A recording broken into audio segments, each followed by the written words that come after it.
Ko čia pridėti? Sveiki, sugrįžę į Garden Mood unboxingus. Aš ne visą laiką iki galo žinau, kas šiose dėžėse yra. Gali būti mano feilų, gali būti siuvyklos feilų, gali būti audinio broko. Tom. Labai tikiuosi, kad viskas gerai. Širdis to išlips lauk.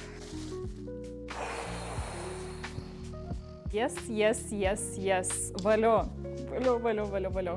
Pirmas įspūdis labai svarbus, nes šiais metais labai daug buvo gaminių, kai atidarau dėžę ir iškart matau, kad yra audinio brokas ir panašiai, ir taip dingdavo nuotaika, o dabar žiūriu, viskas pasiūta pagal eskizą, pagal pavyzdį pasitvirtinta, viskas gražu. Smulkmenas aš praeisiu po vieną gaminį, patikrinsiu kiekvieną siūlytę. Vis dar drebu. Baig pusę nakties nemiegojau, nes tiesiog nežinau, kas slėpės tos dėžės. Jau ramiau, jau gerai. Ai, taigi nepasakiau, kas per naujieną. Taigi pagaliau mes turim kombinezonus. Sukite Garden Mood LT, o aš einu sutikrinti, sukelti prekybą. Griebkit, kol yra, nes tikrai, wow, labai faina.